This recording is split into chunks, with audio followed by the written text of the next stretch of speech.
Mr. Saurav Samantare. He's a PhD student at Indian Institute of Science Education and Research, Thiruvananthapuram. And today he's going to talk on asymptotic preserving and asymptotically accurate finite volume schemes for low Mach number isentropic flows. Yes, over to you, Saurav. Thank you. First of all, I would like to apologize for the delay. It was a technical issue.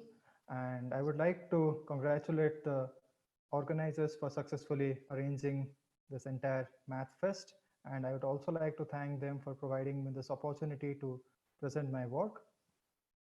This is a joint work with my PhD supervisor, Dr. K.R. Arun. And in the course of this talk, I plan to define most of the jargons involved in the title of the talk, so one doesn't have to worry much. So to start with, I would define what is called a Mach number. A Mach number is a non-dimensional quantity which is defined as a ratio of reference fluid velocity to a reference sound velocity. So for our usual flows that like atmospheric flows and for ocean flows, one can understand the Mach number is very low because the fluid velocity will be very small in comparison to the sound velocity in the medium. In the low Mach number regime, or where in the vanishing Mach number regime, the solution of the compressible flow equations converge to the solution of its incompressible counterpart. Most of the current flow solvers are inadequate and they don't satisfy this condition, or they don't simulate the transition. Most of the current flow solvers, the compressible solvers, suffer from pathologies such as reduction in order, instabilities, and a lot more things when they have to face this transition as low Mach number goes to 0. To develop schemes which actually support this transition from compressible to incompressible regime, we need to have more strong mathematical analysis of the governing equations. Recently, a study by Delasseri revealed that the pathologies suffered by the compressible flow solvers are because of the inability of these schemes to preserve a well-prepared space of constant densities and divergence-free velocities. Depending on this analysis, a new concept of accuracy called called asymptotic accuracy or low Mach number accuracy is introduced. To this end, we consider the Euler equation of gas dynamics with isentropic equation of state. An isotropic fluid is characterized by the fact that the ratio of the density variation to that of the temperature variation is a constant. Equation 1 is the mass conservation equation. Equation 2 is the momentum conservation equation. In equation 1, rho 1 and 2, rho is the density and u gives the velocity, and the pressure P is given as a function of density rho. Epsilon is a reference Mach number, and as epsilon goes to 0, the solution of the compressible system converges to the solution of its incompressible counterpart given by 3 to 5. The incompressible system 3, 5 is nothing but the incompressible Euler system or the incompressible Navier-Stokes system. To carry out analysis in the low Mach number regime, we consider the non-conservative form of the isentropic equation Euler equations, where H is an advective operator and L is a convective operator. The problem is posed in a d-dimensional torus tau d, and we are looking for L2 solutions. The well-prepared space E is defined as a space of constant densities and divergence-free velocities, and its E tilde gives its orthogonal complement. The well-prepared space E is also the kernel of the operator L. Delasseri observed that if U is a solution of the Euler equation system with U naught as the initial condition, and if U bar is a solution of the projected subsystem where the projection is taken to the well-prepared space E with the initial condition given as projection of U naught. If the initial data U naught is well prepared in this sense, then at a later time t, the solution at any later time t, the solution also stays well prepared in this sense. And this is only true for epsilon very, very small. And we also note that the system 1213 is equivalent to the incompressible system. So what this theorem says is, if the Mach number epsilon is very, very small, then if initially the solution of the compressible system is close to the solution of the incompressible system, then the solution evolves closely to the solution of the incompressible system at any later time t. To further understand this phenomena, we can linearize the isentropic Euler equations around a constant density and a velocity rho bar u bar to obtain the linear wave equation system. A linearized version of Soy's result was proved by Delasseri, which says that if U naught is the initial condition for the wave equation system, and if U is the solution with this initial condition, and if U bar is the solution of the projected subsystem, the projection again being taken to the well-prepared space E, then the acoustic as well as the incompressible energies are individually preserved, and if the initial data is well prepared in this sense, then the solution also remains well prepared. It was seen by Delasseri that most of the current flow solvers or the explicit flow solvers that are available suffer from pathologies because their solutions do not satisfy this estimate. For example, if we consider fx as a linear spatial differential operator, then for an initial condition u naught, if we assume that 2122 is well posed, then it satisfies the estimate 23.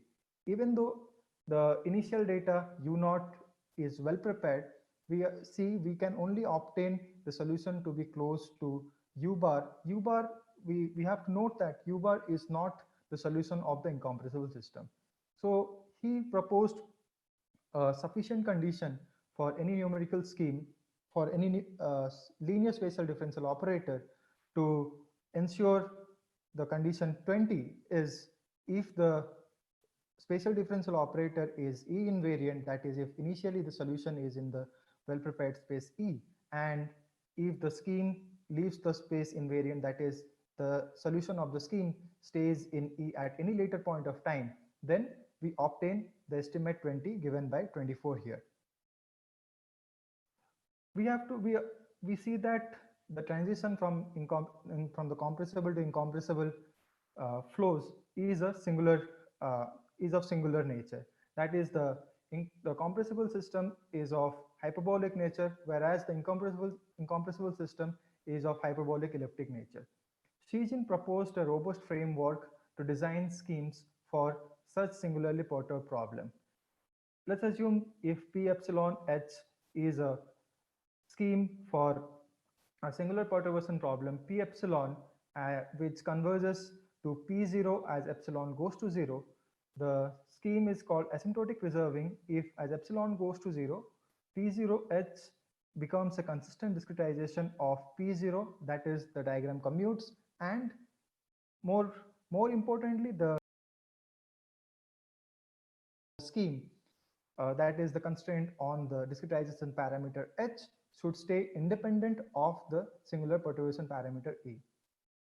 The advantages that we have for AP schemes is that they enjoy much better error estimates than the classical schemes. For example, if we consider a pth order accurate scheme, P epsilon H, for a classical scheme, it would satisfy the estimate 26. We can see that in the estimate 26, we have epsilon in the denominator, that is, when epsilon goes to 0, the order of the scheme reduces. But because of estimate 27 that is enjoyed by the AP schemes, we will never face the same problem. Rather, as epsilon goes to 0, an AP scheme becomes better and it achieves the pth order accuracy. This estimate 27 is nothing but the estimate that Delasseri speaks about. And depending on this, we define a new concept of accuracy called asymptotic accuracy. A scheme is said to be asymptotically accurate for the isentropic Euler system if it leaves the incompressible space E invariant. One has to note that the asymptotic accuracy is just a sufficient condition to obtain the previous estimate. To define AP schemes for the isentropic Euler equations, we consider the IMX-RK time discretization framework for stiff ODEs. Equation 30 gives a stiff ODE in the additive form where F is the stiff part and G is the non-stiff part and epsilon is the stiffness parameter. And S-stage IMX-RK scheme updates the solution yn at time tn to the solution at yn plus 1 at time tn plus 1 through S intermediate steps given by yi's and a final update step given by yn plus 1. An IMX-RK scheme is usually represented by a double Boocher tableau and is characterized by the coefficients given in the vectors and matrices C tilde C, A tilde A, and W tilde and W. We only consider a special type of IMX-RK scheme called Dirk or diagonally implicit RK schemes, where the matrix A is a lower triangular matrix. We also restrict ourselves to schemes of type A, that is, the matrix A is invertible, or schemes of type CK, where the matrix A has first row 0 and first column 0. Other than that, it is a invertible matrix. A scheme is called globally stiffly accurate if the last row of A tilde is equal to W tilde and the last row of A is equal to W. To design a S-stage IMX-RK scheme, we take the mass flux and the pressure gradient of the momentum flux implicitly, and rest of the fluxes are taken explicitly. Note that to solve this scheme, we do not need to solve the entire implicit system. We rather go for a we rather solve a reformulated scheme where we derive an elliptic reformulation and we solve an elliptic problem which is derived by eliminating the momentum qk between 31 and 32 to obtain 35. First, we solve for the pressure or the density rho k, and then the momentum qk for kth stage is updated explicitly using the obtained density rho k.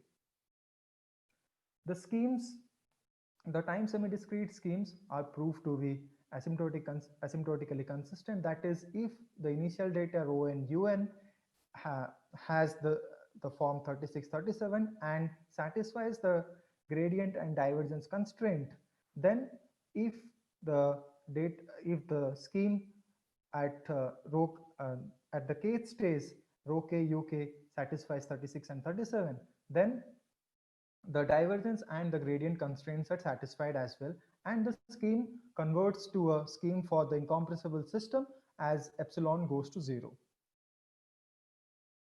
To obtain a stability to carry out the stability analysis, we consider the linear wave equation system and the scheme for the linear wave equation system, and we carry out a modified equation analysis by plugging in the exact solutions to obtain the modified equation 44.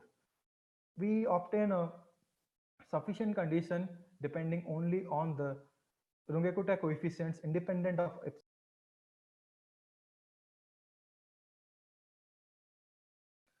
The time semi-discrete schemes are proved to be asymptotically accurate, that is, the scheme leaves the well-prepared space E invariant, and also the solution of the modified equation system leaves the well-prepared space E invariant.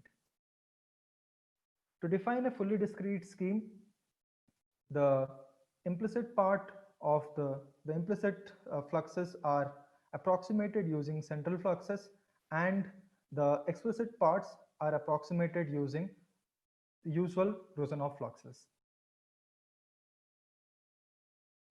The fully discrete schemes are also proved to be asymptotic preserving, that is, they are proved to be asymptotically consistent with the low Mach number limit, and the stability constraints are also proved to be independent of epsilon. 57 gives the stability constraint for a fully discrete scheme. One can note that the stability constraints are independent of epsilon. The fully discrete schemes are also proved to be asymptotically consistent, and the solution of the modified equation is also proved to be E invariant. In order to show the efficacy of the scheme, we provide some of the numerical case studies that one numerical case studies that we have carried out, we consider a moving vortex problem where 59, 60, and 61 give the initial condition, and the problem is posed in a domain, in a square domain 0, 1, 0, 1, and the exact solution is just a translation of the initial condition given by 62. Saurav, you have 5 minutes left. The schemes are seen to enjoy uniform order of convergence. That is, we can see from the 4 tables available here, given for epsilon equals to as low as 10 to the power minus 6, from ranging from 10 to the power minus 1 to minus 6, we can see that schemes, the schemes achieve second order convergence irrespective of the value of epsilon. In this, we provide the Mach number plots of the for the vortex problem after one time circle, one full time period, where time at time t equals 1.67, where the top profile is the Mach profile at time t equals to 0. One can see that for all the values of epsilon chosen here, that is values ranging from 10 to the power minus 1 to minus 6, the Mach number profile is well preserved. The schemes are seen to have the energy dissipation property, that is, and they are seen to have the dissipation property more or less independent of epsilon. And we also show a plot of the vorticity. We show the plot of the vorticity of the fluid, where we see the vorticity hardly changes depending on the epsilon. We conclude that the schemes accurately capture the low Mach number limit and are asymptotically accurate. These are some of the references that we have considered. For more details of this work, one can look into this publication. Thank you. Okay, thank you, Saurav.